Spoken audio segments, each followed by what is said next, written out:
어제 있었던 대선 첫 TV 토론 얘기부터 해보도록 하겠습니다. 주제는 경제 분야였습니다. 물론 유권자들이 TV 토론을 보고 후보를 교체하지 않는다는 게 다수설이긴 하지만은 대권 주자들의 경제 정책의 면모를 한자리에서 만나볼 수 있는, 비교할 수 있는 자리였습니다. 장 소장님, 네. 어제 토론 총평 어떠셨는지 궁금하고. 네, 말씀하시죠. 다 잘하셨어요. 잘했어요. 다 그냥 출연하신 목적을 다 달성한 것이 아닌가 그런 생각이 좀 들고요. 이준석 후보가 저는 그래도 제일 잘했다라고 생각을 하고, 말도 잘했고 각종 현안에 대해서 본인의 확고한 비전이라든지 여러 가지 정책적인 준비 잘 얘기했고요. 또한 권영우 후보나 이재명 후보에게 공격적인 질문도 잘했다. 그래서 자기가 보여주고 싶은 거 다 잘 보여줬다, 이런 생각이 들고요. 이재명 후보도 잘하셨어요. 그 여러 가지 공격이 집중이 됐는데 그거 잘 방어도 하시고 본인 하고 싶은 얘기도 좀 하셨고, 제가 제일 잘했다라고 평가 드리고 싶은 거는 뭐냐면, 그 이준석 후보나 김문수 후보가 좀 긁었는데 속칭 아주 꼭 감정을 잘 추스리시고 차분하게 얘기 잘 하시더라고요. 그래서 점잖게 답변 잘 하셨기 때문에 다른 쪽에서는 준비가 좀 덜 되고 구체적으로 얘기하지 못했다, 이 극단적이라는 단어 가지고 좀 시비 걸던데 잘 참으면서 잘 하셨다라는 생각이 들고, 권영국 후보는 출연하고 토론에 참석하는 것만으로도 성공적이었다. 본인이 내세우고 싶고 추구하고 싶었던 가치를 명확하게 잘 드러냈어요. 김문수 후보한테 공격하고 마지막에 악수 안 하면서 그러한 내란 세력과는, 불법 계엄 세력과는 내가 이제 상종을 안 하겠다, 그런 명확한 선명성을 보여줬기 때문에 잘했고, 김문수 후보 같은 경우에는 애초 기대감이 좀 적었어요. 근데 쭉 본 것은 참 소신이 있고 여러 가지로 좀 옳은 부분도 있지만 좀 업데이트가 덜 된 OS 소프트웨어가 아니냐, 좀 그런 생각이 좀 들었습니다. 근데 결정적인 실수를 안 했기 때문에 김문수 후보도 그냥 잘했다, 이렇게 다 칭찬해드리고 싶어요. 근데 결론적으로 보면 외연확장? 중도층을 더 견인하고 표를 더 많이 확보하는 데는 내 후보다 실패한 것이 아니냐, 그런 생각이 좀 듭니다. 그럼에도 불구하고 물론 이제 저희가 한 가지 평론에서 알 수 있었던 건, 장성철 소장께서 요즘 젊은이들이 안다는 그 구사안의 용어 긁는다는 표현을 아신다는 점, 젊은이들과 호흡을 같이 하고 있다는 점 알게 됐는데, 네 명의 후보 중에서 그래도 가장 남는 장사를 했다, 이런 한 후보가 있을 것 같아요. 이준석 후보 같아요. 그래요? 왜냐하면은 이준석 후보의 이제 TV 토론 전략이 뭐냐면, 김문수 후보는 좀 무시하고 이재명 후보와 각을 세움으로써 중도 보수 우파의 대표 주자는 나다, 이런 것을 좀 나타내고 싶어 했거든요. 그런 점에 있어서는 어느 정도 좀 성공하지 않았느냐, 그런 좀 생각이 드는데, 아쉬운 부분들은 조금 이따가 다시 한번 말씀드릴게요. 김성환 평론가의 총평, 그리고 누가 가장 잘했는지 들어보도록 하겠습니다. 장 소장께서는 나이에 걸맞지 않게 젊은 사람을 되게 좋아하시는 것 같습니다. 너무 편애가 있는 것 같다는 생각하는데요. 조금 냉정하게 표현하면 각자의 장단점이 있는 거잖아요. 근데 지금 이제 전체적인 장단점에 관한 부분들 말씀해 주셨으니까요. 저는 중도 확장 가능성에 대한 얘기를 좀 했으면 좋겠는데요. 김문수 후보는 보수 결집도 지금 급급해하는 상황이고요. 또 보수층을 겨냥하는 얘기들을 지속적으로 단어로 꺼내는 모습들을 보였어요. 예를 들면 노란봉투 가지고 막 시비를 거는 거예요. 그게 중도 확장을 하겠다고 하면 그렇게 하면 안 되는 거거든요. 그러니까 그거는 보수의 색깔을 좀 더 뚜렷하게 드러내기 위한 수단으로서 노란봉투법 얘기를 꺼내는 거거든요. 이준석 후보도 말씀하셨던 것처럼 보완제가 아니라 대체제다. 그러니까 보수의 후보는 나다, 이걸 강조해서 지지율을 끌어올리는 전략을 갖고 있었으니까 김문수 후보하고 어떤 방식으로든 호흡을 맞춰서 이재명 후보를 공격하려고 하는 모습을 보인단 말이에요. 특히 이재명 후보의 친중 행보나 이런 것들을 부각하고 계속 지속적으로 그 부분을 물고 늘어진다거나, 또 원전 얘기가 나왔을 때 김문수 후보랑 같이 공동 보조를 맞춘다거나, 이런 모습들을 보였단 말이에요.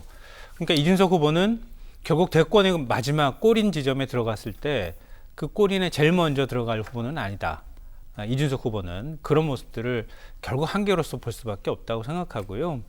권영국 후보의 경우에는 거기 간 것만으로도 의미가 있다고 말씀하셨지만 그것도 그렇게 평가할 수도 있겠고요. 또 달리 말하면은 사실은 그 자신의 지지를 받고 있는 자기 진영이든 아니면 세력의 정확한 정체성을 드러내는 게 목표란 말이에요. 일종의 선명해야 된다고요. 그런 면에서는 오히려 국민들께서 또 토론회를 지켜보는 유권자들 입장에서 속 시원함 같은 걸 좀 역으로 느끼는 그런 측면이 있을 것 같아요. 근데 다수의 국민들의 시선으로 바라볼 때는 조금 불안하다, 아니면 좀 위험하다, 현실성이 떨어지는 거 아닐까? 이런 식의 인식을 받을 가능성이 있죠. 그렇게 할 경우에는. 마지막 이재명 후보의 경우에는요, 물론 이제 평가는 엇갈 수 있다고 하는 전제는 갖고 제가 말씀드리지만, 토론회라고 하는 게 기본적인 태도를 보는 거잖아요, 후보자들의. 이재명 후보가 가장 노련한 모습들을 보였다고 하는 점은 부인하기 어려울 것 같아요. 일종의 여러 번 대선 토론회를 거쳤잖아요. 그러니까 경륜 있고, 이재명 후보가 지금 가장 그 국민들한테 또 유권자들한테 주고 싶어하는 인식이 안정감일 거예요. 그러니까 준비된 대통령, 또 그것으로 인해서 그동안 여러 리스크를 넘어왔기 때문에 안정감을 줘서 중도 확장까지 하겠다는 전략, 뭐 이런 것들을 좀 취하고 있는 것 같거든요. 근데 그렇게 본다면 남는 장사는 이재명 후보가 제일 많이 하지 않았나, 제가 그렇게 생각합니다. 각 후보별로 저희가 잘하는 점, 못했던 점 충분하게 분석을 이제부터 해보도록 하겠습니다. 이제부터는 다음에 나올 때 어떤 점들은 보완해야 될지 이런 얘기를 하게 될 텐데, 어제 집중적으로 공격을 당했던 후보는 아무래도 이재명 후보였습니다. 토론회 정석이라고 하면 이제 공세를 받게 되면 거기에 대한 반박도 하게 되고요. 다시 재반박으로 넘어가야 되는데, 이재명 후보가 방어를 할 때, 특히 뭐 커피 120원뿐만 아니라 뭐 호텔 경제로 이 방어를 할 때 해명이 좀 충분하지 못했다, 하다만 듯한 인상을 좀 주긴 하더라고요. 사실은 좀 많은 분들이 답답해하셨을 것 같아요. 4명의 후보가 나왔는데 시간 제한은 있고, 또 주도권 토론하고 난 다음에 답변을 또 안 할 수도 없고, 그러다 보니까 시간을 다 소비해버리는 거예요. 그러니까 길게 자기의 어떤 입장을 설명할 수 있는 기회가 부족하다고 하는 건 이번에도 여전히 토론의 한계로 지적될 수밖에 없을 것 같고요. 또 그것 때문에 정책에 대한 심도 깊이 있는 토론을 하기가 좀 어려운 분위기인 것 같아요. 근데 공격하는 사람은 굉장히 짧게 공격해도 되거든요. 근데 설명하는 사람은 길게 설명할 수밖에 없는 게 이 일종의 공격과, 그러니까 공격하는 사람과 방어하는 사람의 차이이기도 하거든요. 근데 뭐 예를 들어서 김문수 후보나 뭐 이준석 후보도 역시 뭐 친중 행보 때문에 공격하는 수단으로 썼던 게 뭐 쉐쉐 발언이라든가 뭐 이런 것들이 굉장히 좀 보수층한테는 좀 먹힐 수 있잖아요. 왜냐면 보수층은 반중 정서가 굉장히 강하기 때문에 그런 것들을 자극하려고 하는 수단으로서 얘기를 한 건데요. 저는 근데 그게 공격이 먹혔다고 생각하지는 않아요. 왜냐하면 내 진영 안에 있었을 때 대통령이 뭔가 시원하게 해주길 바라는 마음은 있지만, 나랑 비슷한 생각으로 해주길 바라는 마음은 있지만, 이전에 윤석열 정부 때도 마찬가지지만 중국하고 각을 세웠을 때 우리한테 당장 피해가 돌아오는 건 국민들은 또 싫어한단 말이에요. 그런 면에서 국익 위주의 외교를 펼치겠다고 하는 그 논리를 아마 저는 못 넘어섰을 거라고 생각해요. 그건 유효타가 되지 못한 공격이었다고 보고요. 커피 원가 발언은요, 제가 볼 때는 너무 어거지예요. 공격하는 게. 아마 트라우마 때문인 것 같아요. 제가 볼 때는. 대파 875원 때문에 지난 총선 졌다고 하는 트라우마가 작동해가지고 옳다구나 120원 얘기 나오니까 막 물고 늘어지면서 오늘 또 무슨 허위사실 공표 혐의로 고발까지 했더라고요. 무슨 뭐 습관성으로 허위사실 공표 걸어가지고 공격하려고 하는 건지 모르겠는데, 그거는 맥락도 다르고 예시도 달라요. 그러니까 저도 기억하고 있지만 커피 원두 가격만 따지게 되면 이건 뭐 다 보도가 나왔던 거니까요. 100원대 후반, 200원대이기도 했었어요. 한 5년 전 얘기잖아요. 2019년 얘기를 하는 거고요. 맥락을 봐도 계곡 정비 사업 할 때 거기에서 뭐 예를 들면 백숙집이나 이런 것들을 운영하시는 분들한테 타고 원가 3만 원이면 5만 원 팔면 얼마 안 남으시지 않냐. 근데 커피 같은 걸 하면, 업종 전환을 하게 된다면 원두 가격만 기준으로 얘기를 했겠지만 한 8,000원씩 받고 하는데 한 잔 팔아도, 그러면 원두 가격은 그 정도니까 그런 업종 전환도 할 수 있지 않겠냐고 설득하는 논리로 얘기를 했던 건데, 뭐 딱 가가지고 정부 지원금 다 들어가가지고 대파 한 단 들고 870원, 합리적인 가격이네. 이거랑 어떻게 똑같이 비교를 합니까? 근데 자극받는 분들이 있을 수는 있을 것 같은데요. 국민들께서 이런 거에 금방 이렇게 막 너무 자극적으로 반응하거나 쉽게 넘어가지는 않을 거라고 저는 생각해요. 네, 반면에 이제 가장 이준석 후보가 토론을 잘했다는 장성철 소장께 이준석 후보에 대한 아쉬웠던 점을 좀 말씀을 드리면, 공세는 분명히 잘 편 것 같은데 자신의 정책을 충분히 알리진 못했다, 이런 단점 얘기도 나오고, 또 한 가지는 지나치게 상대를 존중하지 않는 듯한 말꼬리 잡기식의 발언은 조금 기존에 있었던 그 단점을 그대로 노출했다 이런 부분. 그 싸가지론이죠. 이렇게 뭐 싸가지가 있냐 없냐 막 그거 가지고 이준석 후보가 상대 공격을 많이 받았는데 어제도 저거 좀 그런 모습이 보여가지고 좀 안타깝더라고요. 그러니까 질문을 했으면 좀 답변을 들어야 되는데 답변 필요 없습니다. 막 그러고 계속해서 그럼 답변 시간 주세요 그랬더니 그럼 10초만 발언하세요. 이런 모습은 좀 상대를 존중하지 않는 모습, 좀 옳아 보이지 않았습니다. 이재명 후보가 상당히 좀 차분하게 대응을 잘하신 것 같다. 좀 그런 생각이 들고요. 이재명 후보 같은 경우에는 상당히 여유 있게 앞서 나가는 후보잖아요. 그래서 내가 TV 토론 때 큰 거 한 방울 터트려 가지고 나 득점을 해야지 이럴 필요 없어요. 그냥 여러 다른 후보들이 물어보는 것에 대해서 좀 원론적인 것을 차분하게 설명함으로써 안정적인 지도자의 모습, 그런 이미지만 보여주는 것만 해도 TV 토론을 통해 얻을 수 있는 최고의 효과라고 좀 생각이 들거든요. 그래서 저는 무리할 필요가 없다. 이재명 후보 같은 경우에 그냥 여러 가지 생각을 좀 담담하게 얘기를 하시는 것이 좋지 않을까 그런 생각이 듭니다. 다음에 이제 말씀하시죠, 김성환 평론가님. 이준석 후보 말씀하셨으니까요. 좀 같은 맥락일 수도 있겠고요. 그런데 많은 분들이 아마 특히 보수 진영에서는 좀 젊은 보수로서 주목하고 싶어 할 거예요. 이준석 후보에 대해서. 이준석 후보는 거기에 대해서 박학다식하고 또 좋은 대학도 나왔잖아요. 근데 그런 면에 있어서 경제에 대한 해박함을 드러내고 싶은 욕심이 있을 거예요. 근데 너무 드러내면은 그게 마이너스인 거예요.